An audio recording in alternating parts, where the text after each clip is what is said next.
Hello nerds and welcome to a new video. Today I'm going to talk about some of my all-time favorite books and then Stanley will tell us about his, right? Now there will be some notable exceptions in this video. I won't be talking about Hilary Mantel, I won't be talking about Ken Follett, I won't be talking about the ones that you've heard me talk about a million times before. You can find them elsewhere on my channel. Anyway, so the ones that I'm going to talk about now are ones that you may have seen on my Instagram. I may have mentioned them before, but they were just the ones that came to my mind. I am a very picky reader. For a book to be one of my favorites, it just has to be kind of personal to me, and it doesn't necessarily mean that I think that the book is sort of superb quality or anything like that. Just that for my personal taste, it hits the mark. Don't at me if you think that my choice of books is trash, because let's be real, it is gonna be trash. It's me we're talking about. So the first book that I'm gonna talk about, I have talked about before on this channel, but I think it's a good baseline for what I like in books. It's Alias Grace by Margaret Atwood. So if you don't know what this book is about, it is based on a real story from sort of 1840s Canada. It is about Grace, who at the time was accused of a double murder. And when we meet her, she has been in prison for a while, and there is sort of this like society of do-gooders who are trying to get her released because they basically think that she's too sweet-natured to have been responsible for the murders in question, because they're kind of particularly heinous. And she meets a doctor whose perspective we also hear from. He's kind of a psychiatrist, I suppose, like an early psychiatrist, a mentalist. He uses Grace for his own means because he has certain theories about psychology, blah blah blah, you know what men are like. So we hear from his perspective and what he's up to, how, you know, he's a disappointing son and he's having an affair and blah blah blah blah. My favorite parts are definitely Grace's recollections. She is an incredibly unreliable narrator, but even if she is, I just love her thought process.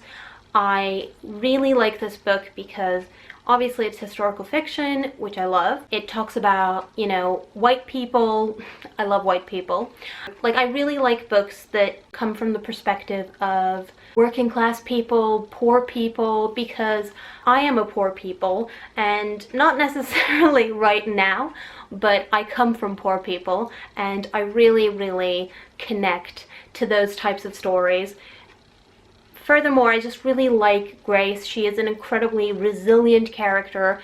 I think that this book is really good at showing what it takes to make it in the world as a woman, especially at this point in time when so much of your value as a woman is based on how kind of virginal and sweet and lovely you are. I just really think this is a beautiful, compelling, slightly, you know, mystifying story. There are parts of this book that are just kind of off-the-wall batshit and you don't quite know what's going on. But like I said, it really works for me. It hits all my buttons, and that is the first book that I wanted to mention. So the second book that I want to mention, I read a couple of years ago, and that is Mouse by Art Spiegelman. And this is a graphic novel. I think that it has been published in 2 volumes, but this is the one, sorry, my back hurts. This is the one with both volumes, so that's what it looks like. Now, Mouse is, I want to say, a problematic fave. There are issues with this graphic novel that I can totally understand if people don't want to read it or if they have problems with it for that reason. Art Spiegelman is the son of Jewish parents who survived the Holocaust. This is his attempt to retell their story from their perspective, particularly his father's. And he has a very complicated, messy, unhealthy relationship with his dad, and I was like, same. Don't worry, my relationship with my dad is not that messy anymore. The way that he has chosen to tell that story is by portraying Jewish people as mice, kind of a play on the whole, you know, Jews are vermin, and how the Nazis talked about them like, you know, they were rats and all that kind of you know, anti-Semitic crap. The Nazis in this are cats, and you have like Americans show up, they're dogs, and it's all that kind of creativeness. It also deals a lot with the impact that the Holocaust had on people, the emotional scarring, the trauma, the pain that people had to live with, and how often it was just too much for some people. This is an incredibly harrowing book, but just beautifully told, and I really implore any of you who are interested in picking up graphic novels but kind of scared to do so to pick up this. It really proves that graphic novels are on par with other types of literature in terms of value for reading, if that makes any sense. The next book that I'm going to talk about is also a graphic novel, and that is Persepolis by Marjane Satrapi. So this book is about Marjane's childhood, adolescence, and early adulthood. Marjane is from Iran, like all the best people. So Marjane's family are heavily involved with the movement against the Shah before the revolution, and when the revolution comes along, they are also in a very difficult position. So her parents decide to send her to Europe. On her own, she goes to Europe and attends a sort of, I think, a boarding school or something, I don't quite remember, and she dates like European guys and all that kind of stuff. And obviously, as an Iranian who grew up in Norway and I now live in England, blah blah, you know the story. I could really see myself in this. Little Marjane, when she's a little girl, is basically me. I mean, I've never seen anything more accurate to what I used to be like as a kid. For that reason, this is just a marvelous story for me. I get to see myself, which isn't something that I often do, and I love the illustration style. I love her grandmother, you know, the various characters in this book. I think that the animated movie based on this is also fabulous, with the exception of Sean Penn as one of the voice actors. I can't stand Sean Penn, so, you know. I think this book is a good introduction to Iranian culture and Iranian history, but at the same time, I would say that Marjane comes from a fairly well-to-do family, so definitely don't assume that everybody's experience of the revolution was this way. Her family are very anti-Shah, but a lot of people are pro-Shah. It can be, I suppose, compared to the Soviet Union, where, you know, from an outside perspective, Stalin was a terrible person, and objectively a terrible person. But for many people who lived in the Soviet Union, there were aspects to his reign that were preferable to the way things are now or afterwards, if you understand what I'm saying. So it's a complicated history. Like I said, I think it's a good introduction to Iran, so definitely check this out if you want to. Please. So on the subject of the Soviet Union, the next book that I want to talk about is The Master and Margarita by Mikhail Bulgakov. This book is crazy. It is one of the strangest things I have ever read. The setting of the story is the early Soviet Union, and the devil arrives in Moscow with his very strange entourage of like a cat and other people I don't quite remember. There's a parallel biblical story following Herod, I think, and Jesus. It's been a couple of years since I read this, so it's kind of like, I suppose you can call it a magical realism type book. The main character in this book is the Master and his lover Margarita. From what I understand, it is based on Bulgakov's own experience of being a writer in the Soviet Union, where he was forced to destroy some of his writing due to censorship, which is kind of what the plot of this book is about. The Master writes a book that he has to destroy, and it is just a very interesting, whimsical, and also emotionally heavy take on what it means to be an artist in a society that has very strict rules for how it should function, but those rules are absurd and often contradictory. What's interesting about this book is that Bulgakov didn't finish it. He died before he could finish the story. So there's an element of sort of guesswork. Where did he really want to take the story? What did he mean to tell by it? You know, how would it look if he had had the time to finish it? And in a way, it's almost fitting that it was never finished. I just think that it lends to the mystical, magical aura of this book. There's just a very sort of melancholy, sad, but also beautiful element to this writing, to the story. I think that it's an excellent book to read in October, Halloween time, because it's got all that sort of, you know, devils and witches and crazy things happening.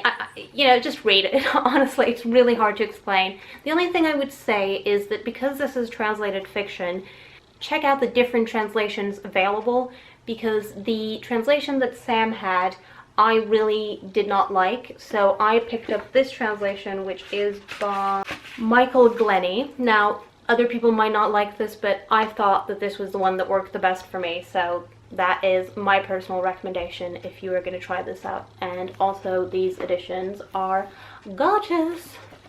The end papers. Lovely. The next book that I'm going to talk about is a memoir, and that is Smoke Gets in Your Eyes and Other Lessons from the Crematory by Caitlin Doherty. Caitlin is a mortician and YouTuber whose mission it is to inform people about their rights surrounding death. She has a project called The Good Death, something like that, I'm kind of blanking. And the whole point is to encourage people to talk about death, to remove the sort of taboo around death in Western culture. And this book deals with how she came to be a mortician. It talks about the trauma that she experienced as a young child, witnessing a horrific death, and how she kind of reclaimed her relationship with death through working at a crematory, becoming a mortician. I read this book during a period of my life where I was very, very, very anxious about death. I just became very preoccupied with the idea of people I love and myself dying, and I would just cry and freak out about it, and there was nobody who could really calm me down because, you know, people die. So a book like this really helped me talk about death, deal with my anxiety, realize that it is a really common thing that happens with a lot of people, and also just start to think about ways that I could accept the fact that, you know, death is inevitable. I think this is an excellent memoir, especially if you are from America, because Caitlin is an American mortician, so the specifics that she talks about in this book really deal with the American funeral system. Also, I had the UK edition and it was so ugly, especially as compared to this. I just think that is a beautiful, stunning cover. Yeah, just a tangent there. So the two next books that I'm going to talk about are connected with each other, so I'm just gonna do kind of a joint thing. And that is Romantic Outlaws by Charlotte Gordon and Frankenstein by Mary Shelley. So Frankenstein, if you don't know, I don't know how you don't know, is the story of a young scientist who has very complicated issues with death. He loses his mother and he becomes once again preoccupied with figuring out a way of reanimating corpses and basically making life where there is none, playing God.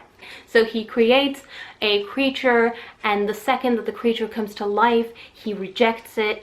The creature, who is just looking for love and comfort from his parental figure, his creator, is ostracized, and because of the way that he looks, people reject him, so he becomes a monster not because he is born one, but because of the way that society treats him. So just basically. And then there's kind of like a cat and mouse situation going on between Frankenstein and his monster. Mary Shelley wrote this book when she was very young, but what you might not know that you would learn if you read this book, that Mary Shelley herself experienced a similar kind of loss. Her mother died after giving birth to her due to complications, so she kind of always lived in the shadow of her mother, who was Mary Wollstonecraft, a writer and feminist and philosopher who was just a very kind of controversial figure in her lifetime. The loss of her mother was sort of intensified by the fact that her mother was a famous person and that her father was kind of obsessed with her.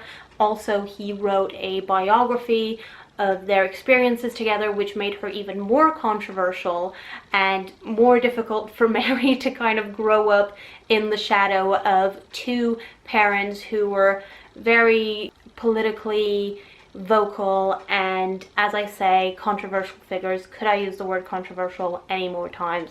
So this book tells the story of Mary Wollstonecraft and her daughter Mary Shelley. Two people who never got to properly meet and get to know each other, but whose lives mirrored in interesting ways. This book talks in particular about what it means to be a woman who doesn't fit into the narrow societal archetypes for women, or who just don't want to fit in, how we kind of romanticize their life stories, but in actuality, they went through a lot of pain, a lot of trauma. They were ostracized, they were what we would call sex shamed, they were just treated very harshly by their contemporaries. And it talks also about the romantic, literary, and artistic movement, how integral they were to those movements. It talks about their relationship to men, to other women, to family members, their writing, and it gives an incredible amount of insight into the reading of Frankenstein. You realize how much of this book is written by Shelley as a response to death, to the feeling that a parent, be it her father or her mother, rejected and has left her sort of without any anchor in the world. And it is an indictment of people, men in particular, who create life and step away from it. Additionally, it is an indictment of scientists and the pursuit of science without a thought for the consequences. Victor Frankenstein's only thought is that he wants to become this creator of life in a way that is typical to the men in Shelley's life that we get introduced to. So her husband Percy Shelley, Lord Byron, her own father, etc. It is a comment on how men very often do things for their own pleasure without thinking of how it affects the people around them. And I really would suggest picking up this book. It's not as long as it looks. It's about 500 pages. For some reason it looks enormous. I just think it's so good at demystifying the stories around these women and showing us what it meant to be romantic outlaws, to live a life that we can now look at and be like, oh wow, Mary Wollstonecraft and Mary Shelley, they were such kick-ass women who just didn't give a shit what people think. That's not true. They did care, and it affected them greatly how people thought of them, but at the same time they made their choices. We shouldn't fall under the trap of romanticizing their pain. And just in general, I think this is one of the best biographies I've ever read. I really like the themes in this book, and I really enjoyed learning about these very integral women to Western canon. Read this book. So the next book that I'm going to talk about, you have heard me talk about before. Well, you've heard me talk about the series before, and that is Revelation by C.J. Sansom. So this is the fourth book in the Matthew Shardlake series. This series is set in Tudor England, predominantly during Henry VIII's reign, and we follow Matthew Shardlake, who is a lawyer with a hunched back. I don't know what the medical term is for that, so, you know, please correct me. So there are 7 books in this series, and I've picked this one as my favorite because it has a sort of serial killer plot set in Tudor England. Sam described it as 7, but, you know, in Tudor England.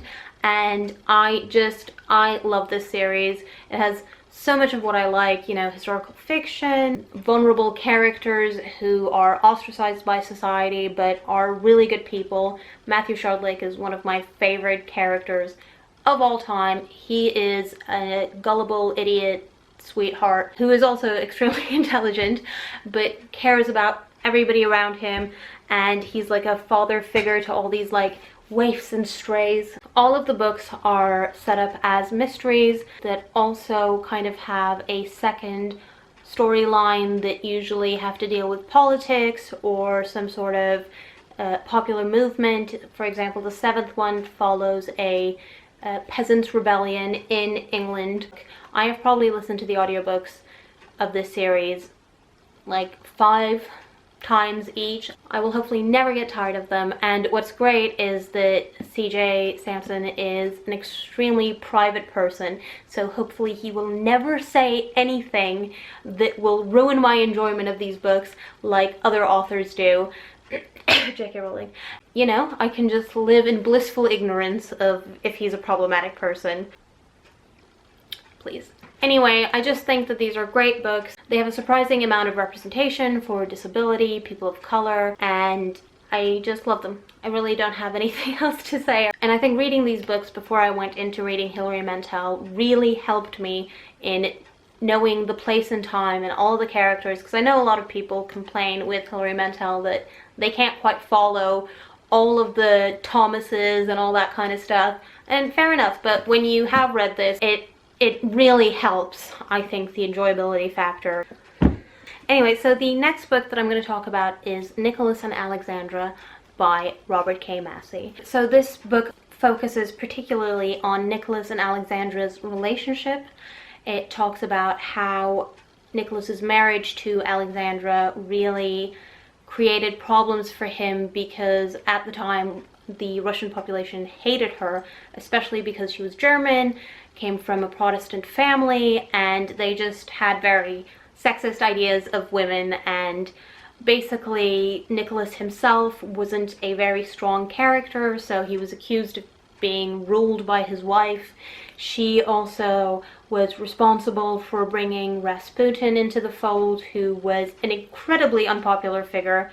This book follows their relationship up until their death. If all you know about this period of Russian history is from the Anastasia movie, oh my god, please read this, because that film is entirely fictional. None of what happens in that film is real.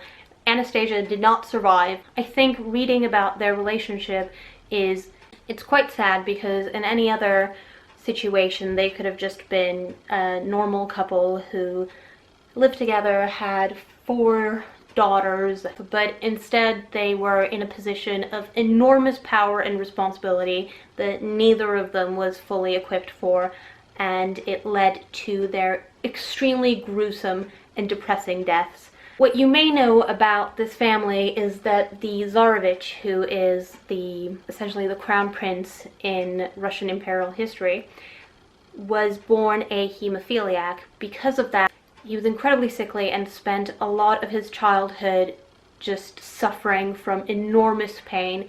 Hemophilia doesn't just mean that your blood doesn't coagulate. It is most dangerous when you have internal bleeds, because they just kind of go on forever and you are in an enormous amount of pain. So when somebody like Rasputin came along and seemingly helped solve the Tsarevich's problems, he also ended up having kind of undue influence over this family, because it was so important to them to present a strong image to the Russian population. Alexei was supposed to be the next Tsar of Russia. Basically, through their own action and through what was happening politically in Europe at the time, World War I. So a mix of factors came together to just doom them in a way, and it is very interesting to learn how they went from being probably the richest family in Europe to dying in a cellar somewhere in the middle of Russia. Their bodies weren't discovered, I think, until the late 90s or something like that, and that basically propelled people to believe that 1 or 2 or all of the children had managed to get away. Tragically, they didn't. This is the story of what happened to them. And the last book that I want to talk about is equally upsetting, but in a different way, and that is Dark Money: How a Secretive Group of Billionaires is Trying to Buy Political Control in the US by Jane Mayer. Jane Mayer is a staff writer at The New Yorker, and this book is her investigating and exploring the back channels of money and power in the US, but really all around the world. It looks at the influence of money in the American political system and how over the last 100 years billionaires have made sure that they have a level of power that is completely undemocratic and is hidden in the shadows, you know, lobbyists and various different ways that they have exerted their influence on politics. I think it extends into Donald Trump's presidency. It really explains sort of how democracy in America is dying, if not is dead, because of the level of influence that a very small percentage of individuals have through their money, and how they have also protected their money, their power, their anonymity through various ways, such as they have sponsored right-wing think tanks and universities, for example, like climate change, where they knew that climate change was real. They knew that it was going to affect their bottom line because a lot of them have, you know, their fingers in fossil fuel pots, if you will. And so their response was to create a them versus us situation with climate change. Honestly, it's been a while since I've read this book, but it really sort of lays bare the different ways that issues that should be sort of self-evident to us have been manipulated into a right versus left situation. Things like, you know, should we help poor people, or is it every man for themselves? And are poor people actually to blame for being poor because they're being given government handouts, and oh my god, life is just unduly easy for them because they get to live on food stamps, and if we help poor people, it'll just encourage them to stay poor. And it's like, from people who only are in power because of trust funds, or because a couple of generations ago their grandparents sold weapons to the Nazis, or whatever the fuck. It is the most infuriating book I have ever read, but it's also incredibly enlightening. It has made me even more of a cynical, negative person because I just think that very often in politics we put the onus on average, ordinary people to fix the mess. Just when, you know, these billionaires are basically getting away with doing whatever they want, playing with our lives, playing with our entire planet, and there is so little that we can do to stop them. They have successfully, like, for example, look at the situation in America at the moment. Let me just get political with you. They have a Supreme Court which is about to become majority right-wing for the next 30-40 years. What that means, and what a lot of people have focused on, is issues like Roe v. Wade, which are obviously enormously important. Roe v. Wade is a kind of distraction because what's also happening is that these conservative justices will make sure that it becomes harder and harder for democracy to actually function. They will make it easier for people like the Koch brothers, who are the focus of this book, to get away with everything because they have stacked the political system in such a way that, for example, if there are cases that go to the Supreme Court and they deal with environmental damage, they have bought the Supreme Court to work in their favor. They already have all these Republican and in many cases Democratic politicians that they have in their pockets by whatever means, whether it be blackmail or money or whatever, what have you. Somebody like Donald Trump is in power not just because he played on this whole I'm an outsider thing, but because he successfully did that while also completely being part of this whole assholery. And yeah, I think that this is a vital book for people to read so that they can be informed about what's happening in the world as it comes crashing down around them, and how powerless we are in many ways. Eat the rich. Anyway, so this has been my incredibly chaotic video. Okay. I really hope that you made it through, and please let me know about some of your favorite books. Have you read any of these? Are you interested in reading any of these? And I don't want to talk anymore. So yeah, see you around, stay interested, and bye. Bye.